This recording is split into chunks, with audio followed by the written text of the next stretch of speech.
Hi everyone, I'm Allison from Daisy Lane Design and welcome to the channel's very first video tutorial. I'm going to be showing you how to do a zigzag applique with an interfacing assist. It's how I do all of the appliques for the bags in the shop, and it's just my preferred method. I like the way that the zigzag stitches look on top of the applique pieces, and the interfacing just makes it easier for everything to stay in place before you actually get to the sewing part. So it makes it a little bit smoother ride for you if you're new to zigzag especially. What we're going to be making today, what I'm going to be showing you, is the applique for this zipper pouch. I'll be showing you how to stitch on the foliage, this rounded triangle shape, as well as the trunk of the tree, which has some steeper angles in there, so you'll be getting lots of good practice on zigzag. And should you choose to, this is a small part of a larger class that we're going to be doing in a private Facebook group further on down the road. So at the end of the tutorial, I'll have more information for you as to how you can sign on to become a part of that class and what all is involved in participating. So I will get our pieces ready and we'll come back and I'll show you what we'll be working on today. Alrighty then, these are all the supplies included in the kit that I have prepared to make the zipped pouch. I'll just take you through what's here. There are 2 pieces of outer fabric and 2 pieces of a wintry scene inner fabric, 2 pieces of batting, just regular quilt batting. You have your pattern pieces and your interfacing, 2 scrap pieces of fabric for making the tree and the trunk, also a length of grosgrain ribbon, and of course the zipper for the pouch. So since we're only going to be focusing on the tree and the trunk applique here in the finished pouch, I'm going to set everything aside that doesn't have anything to do with that, and then I'll show you how to make it happen. Okay, yeah. So we just need the front piece of the pouch, and I will say that I was a little bit strategic in choosing which one would be my front piece. You can see here that there's more white where I've placed the tree is going to be off to the side, and there's more white down here in this area, and I wanted to make sure that the trunk of the tree was going to show up really well, so that's why I cut this so that the white is in this section and the trunk will show up nicely up against that white square. So that's why I chose this front piece instead of this front piece, because the white's at the top. All right, a word about Fusible Interfacing. If you've never used it before, this is called Heat and Bond, and what it is essentially, it's a 2-layered interfacing that has a sticky side and a paper side. The sticky side feels rough and there is a shine to it, which may or may not show up on camera. But this is the part that sticks to your fabric when you iron it. Heating it up with an iron is what makes it stick. And then the paper back is where you can trace whatever pattern you want for your applique. And then once you stick it to one side, you peel back the paper, and then you're able to stick the other side. So we'll show you all of that so that you're able to use it. And this is available in a package and also by the roll. I got it as a package. Where did I pick this up? At Walmart, I believe. And there are 2 different kinds. There's Heat and Bond Ultra, which is just meant as an iron-on one. You're not supposed to or don't need to use sewing once you have it stuck down. And then there's Heat and Bond Lite, and since I prefer to stitch after I've used the iron to stick it down, I do get the Heat and Bond Lite, and that's what you'll receive if you are to order one of the kits. But if you're not and you're just doing this for the zigzag tutorial, then make sure you get Heat and Bond Lite. They both work with the paper backing, but the light is the one that you can sew on afterward. Okay, so then pattern pieces.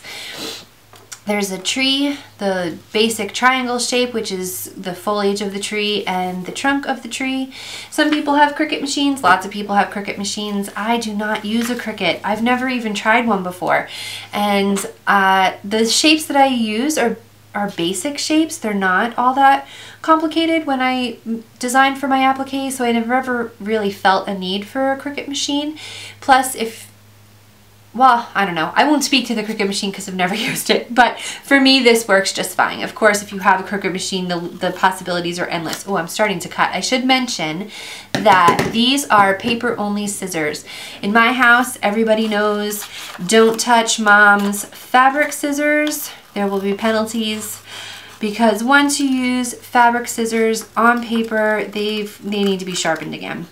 So you want to make sure that if you have fabric scissors, you keep them away from your paper and you keep them away from your people, and never the two shall meet, and you'll be just fine with your fabric scissors. So taking just a second to cut out my shapes. There's my tree foliage, here's my tree trunk, and snip, snip, snip, we're done. And we'll get these cut out.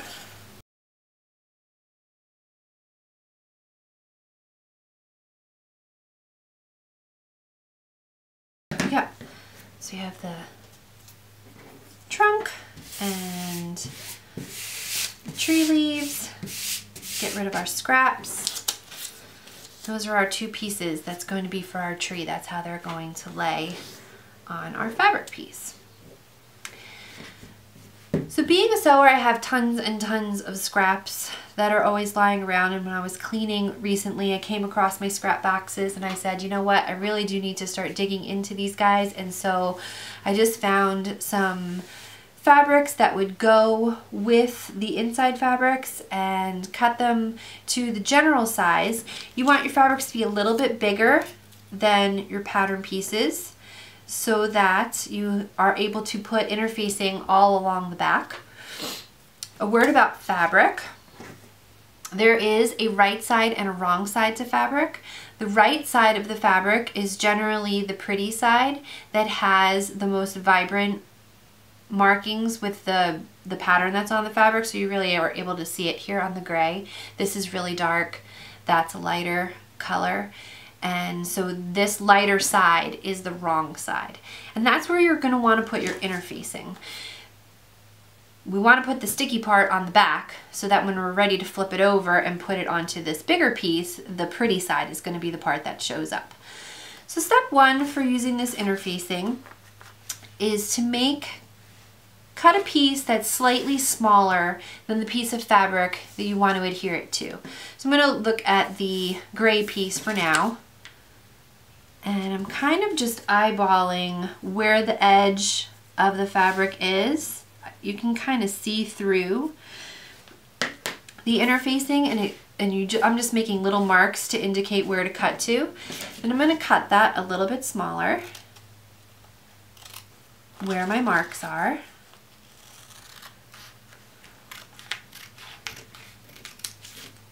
You'll see it's just slightly smaller than my piece of fabric. I'm going to do the same for the other one. Line it up, make little corner marks slightly inside the bigger piece of fabric. Eyeball where to cut and cut out a rectangle, and just make sure that it's slightly smaller than the piece of fabric. The reason why you need it to be slightly smaller is that because the other side of the interfacing is glue, which will become sticky once it's heated up by the iron. If the interfacing is bleeding out over your piece of fabric, then it's going to stick to your ironing board cover, and then you have a mess, which is going to stick to your iron. It just creates multiple problems. Trust me, I've done it before. So make sure that your interfacing pieces are slightly smaller than the edge of your fabric all the way around the rectangle. We're going to stop here and take it over to the ironing board, and I'll show you how to make sure we adhere them safely to the backs of the fabric. All right, we're ready to iron. I have a hot iron that is not going to kick out any steam. Make sure, just double check my steam setting. Sometimes it'll, yeah, I'm gonna turn it down a little.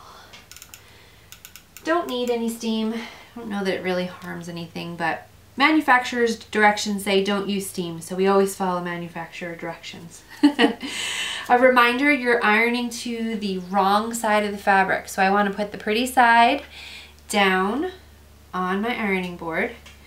then put my rough, sticky side of my interfacing touching that back piece.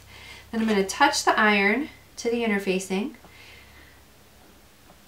and hold it there for about 2 seconds so that it sticks. We're going to do the same for the blue piece. We're going to put the pretty side of the blue face down on the ironing board, the rough side of the interfacing down on the back. We're checking our edges to make sure that nothing is bleeding over, and touching the iron to the paper back for about 2 seconds so that it'll stick. I also like to flip it to the right side and give it a once over on that side too.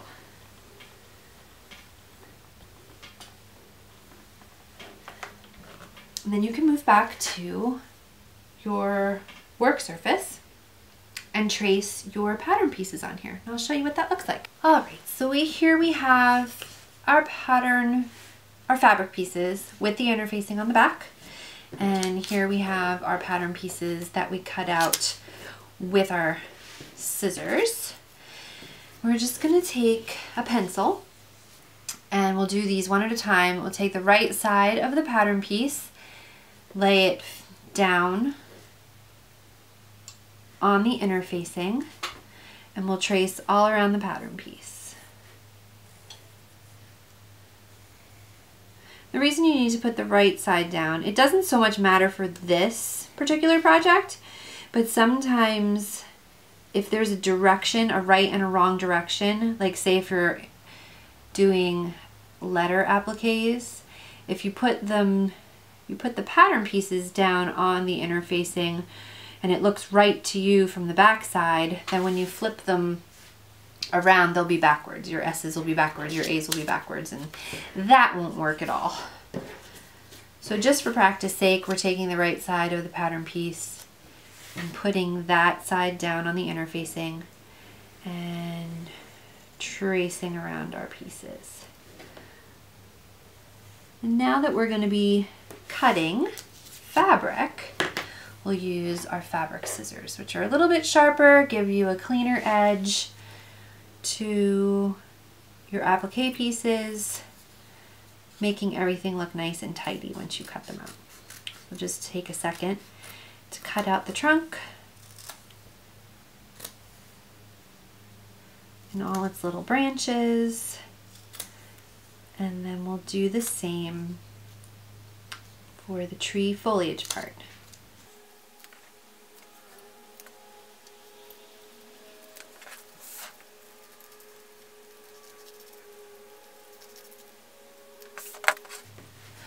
Once you have your two pieces cut out, then it's time to peel the back of the paper off, and it's as simple as bending one end, little edge will come up, and then just grabbing that edge and peeling the paper off. And then you'll see there's a shimmer on the back of your fabric piece, and this is the sticky part that will then stick to your larger piece of fabric. So we'll do that for the trunk as well. And then we'll head back over to the ironing board and talk about placing these guys down. Now is the time to play with the layers of your applique. You want to place the pieces on your larger piece of fabric, and before you iron them, you want to kind of make sure you have them where you want them to be. Because once you apply heat at this stage, it's going to activate what's sticky underneath, and then you're not going to want to pull it away. It either won't come away, or if you are able to pull it away, it'll leave a sticky residue on your larger piece of fabric, and you'll kind of have to start all over again. So making sure, you kind of want to make sure that you're where you want your piece to be, all the different layers before you hit it with the iron. Sorry, there's a fuzz on my piece here. And one thing to consider when you're making the pouch is that while I'm putting the tree off to the right hand side, you don't want to put it too far to the right or the top or the bottom to where you're going to cut off your tree once you make your pouch. So visualize there's about an inch or a ½ inch seam allowance that's going to go around all sides of the bag. It's about the width of my finger. And if I move my tree too far to the right and sew it down over here. Turn it so you can see a little better. Then when I sew my bag together, the width of my finger, I'm cutting off part of my tree here. So I want to make sure that I position it in a spot so that when the bag is all sewn together, that it's not going to get caught in that side seam allowance. And then it's also not going to get caught in my bottom seam allowance or even my top seam allowance where my zipper is. So right where I have the tree now is a pretty good spot for it to be. Maybe move the trunk up ever so slightly. And I like the way it's showing up. The top of the branches show up nicely against the light blue of the tree, and the trunk is showing up nicely against the white background of the background fabric. Now because we have layers happening here, we're only going to iron on the bottommost layer first, and then we'll stitch it, and then we'll come back and we'll iron on the trunk layer and then go and stitch it. So for right this moment, I'm going to take away the trunk layer, but I'm not going to move, you know, making sure that I'm not moving my top layer here, my foliage. And I'm going to do what I did when I was attaching the interfacing. I'm just going to hit it with a hot iron that does not have any steam and hold it on there for about 2 seconds or so. You can see that just that little bit, that my tree top is attached to my fabric and is not going anywhere. So now we're ready to zigzag stitch that on, and then once we have it stitched, we'll come back and add the trunk. So we finally reached the zigzag portion of the zigzag tutorial. Hooray! All right, a word about zigzag. So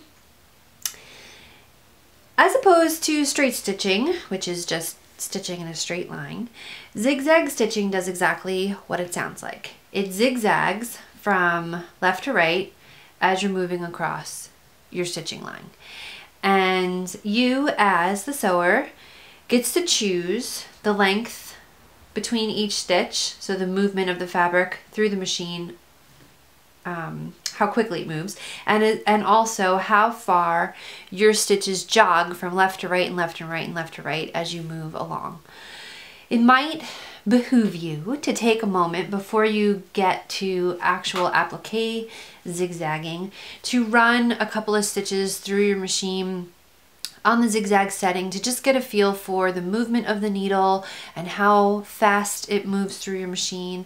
I'm going to show you my settings on my machine, but you might have a different machine or you might have a different preference for what your zigzag stitches look like, because zigzag is also top stitching, so all the stitches are going to show. With that in mind, you want to purchase thread that is close to the colors on your applique pieces. So I'm going to list, I'm going to list it below for you in the comments as to what I'm using, but it is Gütermann thread, 100% polyester all-purpose thread, and the blue is color 670, the gray is color 125, and they are close matches for the foliage pieces, and then this will be for the trunk pieces for my applique. I've also wound bobbins for the blue colored thread and the gray colored thread. And if you don't do a whole lot of sewing with colored thread, you might not want to wind an entire bobbin to match. At least if you're not going to do that, at least make your bobbin thread close to, if not a perfect match, for the thread that you're using on top. In fact, I did that for my gray because I don't have a whole lot of gray on my spool, so I wound up just winding a bobbin of black thread, which is pretty close and won't show as much in case the bobbin thread comes through from the back to the front of the work. I'm also going to show you a little trick and tip for how to pull all your threads to the back of the work so that they don't show on the front when you're all finished. So the pin, I have a pin here. It might be a little bit tricky to see what's happening in the machine. I'm going to do the best I can to get a close-up for you, but just in case, to give you an idea of how zigzag works, once you set your settings on your machine for zigzag, your needle will default to the rightmost movement of your zigzag. So your needle will set up on the right hand side, and you want to make sure that your needle is going to go down right in that transition spot between the edge of your applique piece and where it meets your background fabric, so that every single time that it jogs left and right, so it'll pop back out and jog to the left, and then it'll pop back out and come back to that right, and you want it to get as close to, if not right on, that transition spot between the applique piece and the background piece. When you're sewing, and every time you get to a curve, when you stop to make any changes or you pivot around your piece, you're going to make sure that your needle stops and is down in your fabric on the right hand side of the applique. That'll all become a little bit more clear when we're talking about it on the machine, but I just did want to take a second to show that to you, that that's where you're going to be wanting to keep your eye and make sure those stitches are straight. So let's get our machine loaded with some thread, and then we'll do some actual zigzagging. We have our machine loaded with the blue thread upper and lower in the top and bottom, and I'm going to take our piece that we have the foliage ironed down on, and I'm going to set my machine for the zigzag stitch, which happens to be a number 4 on my machine. Move this so you can see. You'll see the needle move when I set the machine, so I'm just going to push it and you'll see it jog as it goes into position for the number 4 stitch. This is my zigzag stitch. The needle lines all the way up on the right hand side, and that's the furthest right that the needle will jog to the right when I'm going back and forth with my zigzag stitch.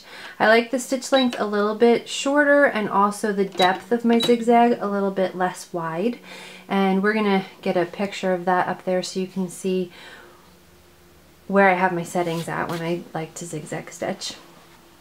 And I'm holding my piece ready to go. I'm going to start down here on the bottom of the foliage because I know that that's where my trunk is going to go. So a little trick is to hide the beginning and ending of the stitches behind the second layer that's going to be there on top of it. So I just am eyeballing where my tree trunk is going to be, and then I'm going to move it out of the way so that I'm ready to stitch. So I'm carefully lower my foot and roll my hand wheel towards me slowly so I can watch the needle drop down into that transition space that we talked to between the applique and the background piece of fabric. And when it's in a spot that I'm happy with, then I'll be ready to stitch. I'll just bring it all the way down. If I needed to do any adjusting with the background fabric, I could maneuver that because I know where that stitch is coming down in the first place. I can just maneuver it so it hits right where I want it to be.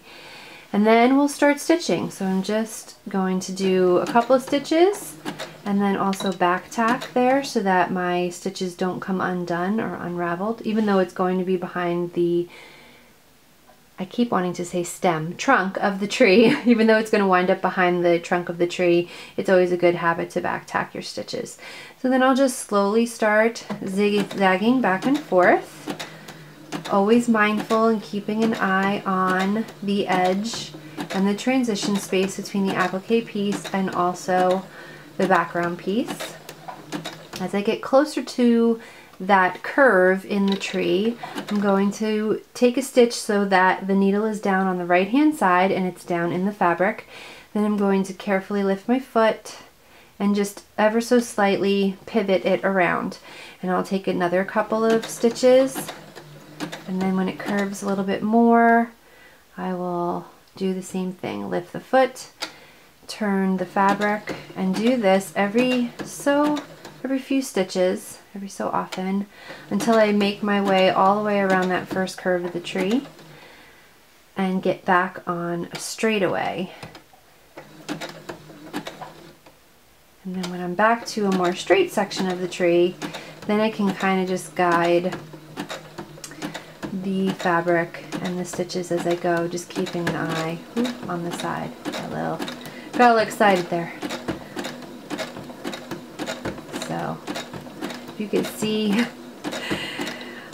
I did have my husband take a picture of what it looks like right now with the camera over one shoulder and lights over other shoulders. It makes for some awkward sewing, but hopefully the close-ups will give you a good picture of what the needle is doing, and you'll feel a little bit more confident in what to look for on your piece when you're ready to stitch.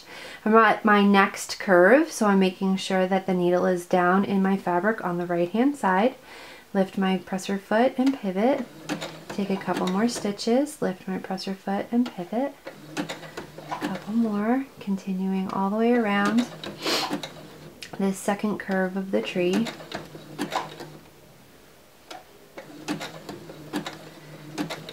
And you might be wondering to yourself, why do you need to stop and pivot and not just maneuver the fabric as you go? And it's just for control. So if you think about it, when you're driving a car and you're making corrections along the way, you're making small corrections as you're driving, but when you come to a curve, that requires a little bit more control and a little bit more turning. If you don't turn when you come to those curves, you'll wind up driving right off the road. Well, it's the same with sewing. So last curve, we're on the right hand side. The needle is in the down position. We're just going to lift and pivot and take a couple more stitches and lift and pivot and a couple more stitches and lift and pivot, and getting the feel for how much to pivot and how many stitches to do in between each pivot is something you just kind of learn with practice. So don't expect your zigzag stitches to be perfect the very first time out. It does take a lot of practice to get these right. Gentle curves are easier, and or straight lines are easier than hard curves or tight angles, which we'll see on the trunk piece. But practice makes perfect, so just keep trying. And like I said, practicing with some scraps might be an easy and quicker way to go. So that's the end of our foliage piece. You can see there's zigzag stitches all the way around the foliage piece, around each curve. And here's our beginning and ending spot, which will be covered with our trunk. And I'm going to hop up and iron down the trunk in the same way that we ironed down the foliage. And I'll be back in with the gray thread, and we'll stitch down the trunk, and I'll show you how to do some more, some tighter angles. All right, we have our trunk ironed on now in front of the stitches that we just did for the foliage part of the tree, and I reloaded my machine with gray thread. Of course, when I drew up the gray thread from the bobbin, my needle skipped back over to the left hand side. So if that happens to you as well, you just need to make sure that you bring your needle back over to the right, so that when you go to zigzag, you're starting again on the right hand side, as we've said time and again. This part of the zigzag stitch is going to be easier in some ways, in that you have a lot of straight runs here, but it is going to be more difficult in the acute angles of the inner angles of the trees. And I just wanted to take a minute to talk about that. So when we stitch, I'm just gonna move this over here. When we stitch in these angles over here, it's not as simple as having the needle in the down position and pivoting around the outside edge. It's going to be a lot more to do with your reverse tacking and reverse stitching back into that angle spot. So we'll have to draw our attention to that when we get to that part. But I just wanted to let you know and give you the heads up before we get there. All right, so we're going to do the same as we did before, with making sure our needle is going to come down on the right hand side of your work, right in that spot between applique piece and background piece. I like where my needle is now, so I'm going to bring it all the way down into the fabric, and I'm going to take a couple of stitches forward and back tack there, and then very slowly, because this is a skinny little trunk, take just a few stitches, getting my needle as close to the front corner of the trunk. And when I'm in the front corner of the trunk, I'm going to turn all the way on a 90-degree angle. Because these are straight lines, if you finish in the corner, then all of your pivots will be at a 90-degree angle. You're going to continue to stitch, keeping an eye on making sure your needle's coming down in the right spot on the right hand side. I can go a little faster here, but as I approach that first turn, you'll see I'll slow down again, making sure that my needle isn't going any further than I want it to go for the curve. The first angle on the tree trunk is an obtuse angle. Little geometry for you. Means it's not too tight of an angle. So right now my needle is on the right hand side, down in the fabric, right where that angle is, right in the is it a vertex of the angle? And I'm going to take one step to the left and then back tack back into the angle. And this is how I'm pivoting around angles. Because it's not that severe of an angle, I only need to do that once before I'm on a next straightaway. Then I'll come to the next corner as we've been doing. Sometimes I like to lift my foot and check right where my needle is. I can see that I had room to take 2 more stitches. Now my needle is down directly in that corner. So I'll turn and pivot my work till I'm lined up with the next edge.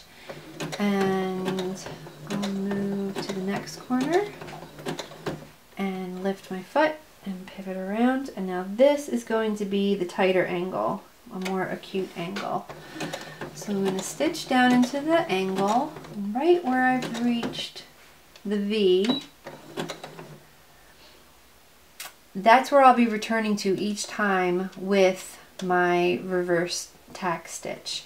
So I'll be turning from the angle. So I'm going to turn, take a stitch, return back with a tack stitch, forward and back with a reverse stitch, forward and back with a reverse stitch, forward and back, until we get on a straightaway in this direction. Short little stubby guy here to the corner. Still have a little bit of room. I'm in the corner, pivot the work, come back this way to the next corner. Once I'm in the corner, pivot around.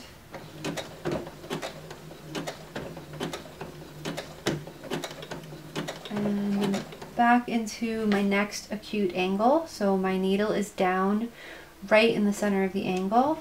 I'll go 1 stitch forward and back tack back into the angle, pivot the work, 1 stitch forward, back tack into the angle, turn, 1 stitch forward, back tack into the angle.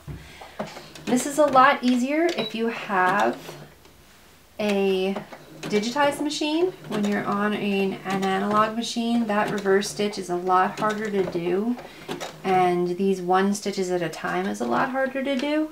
So you may find that you need a little bit more practice with these angles than you did on the tree part, on the foliage part.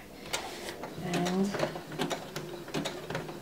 like before, everything gets better with some practice. So take it in stride and take it 1 little angle at a time, nice and slowly. We've made it through the angle parts, and we'll continue on the rest of the tree trunk back to where we started at the beginning.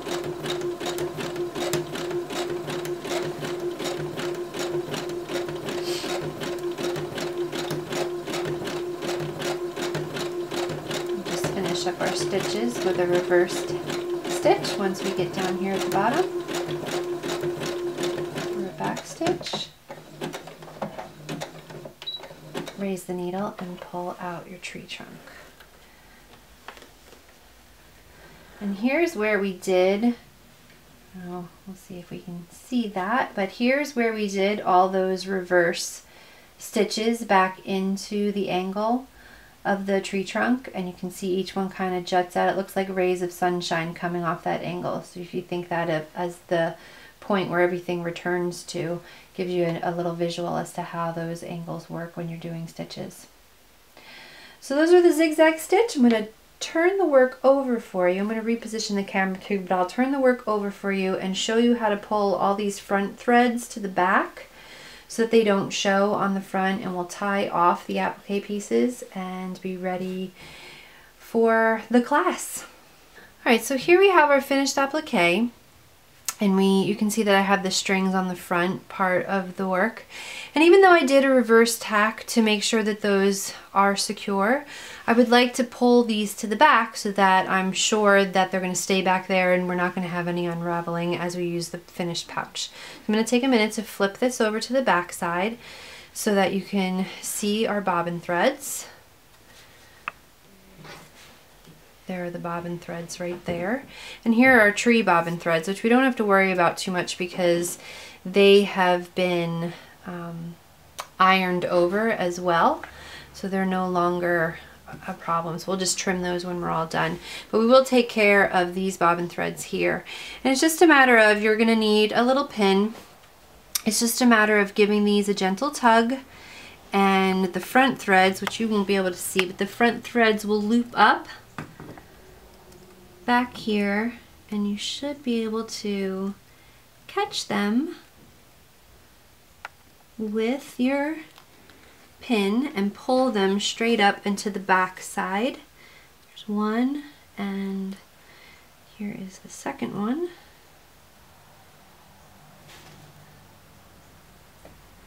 He is stuck. Come on, little bobbin thread. There he goes. Oh, I want one more piece. Okay, so now they're both to the back of the piece, and then it's just a matter of tying those off in a knot and making sure they stay where you want them to be. So that when you flip them around, you'll see they are gone. And that's our applique. Thanks so much for joining me today. I hope that you got some valuable information about trying zigzag applique, and I hope that you give it a shot, whether it be on one of your designs or one of mine. As a reminder, if you care to join the applique zipper pouch class, the way to get involved in the class is to purchase the kit. In it you will find all of the supplies that I showed you today and everything that you need to complete the class. And once you purchase, you'll be invited to join a private Facebook group where we'll be doing a live of the class, and then the class will be continued posted in that group so you can revisit it as many times as you like while you're completing your pouch. You can contact me at youcancallmedaisy@gmail.com to request one of the kits. They will be purchased through PayPal and will be sent out as I receive payment for them. If you are not a sewer or sewist but would like one of these finished pouches, I am doing a giveaway on the channel for this sample since I had to make a few for demonstration purposes. I am going to give one away to one of my viewers, and all you would need to do is to subscribe to the channel and visit episode number 3 where it will take you through how to enter. It's as simple as leaving a comment for me. So I hope you join me there, and if you like what you've seen here, subscribe and stay in touch so that you can see more videos as they come out. Take care, everyone.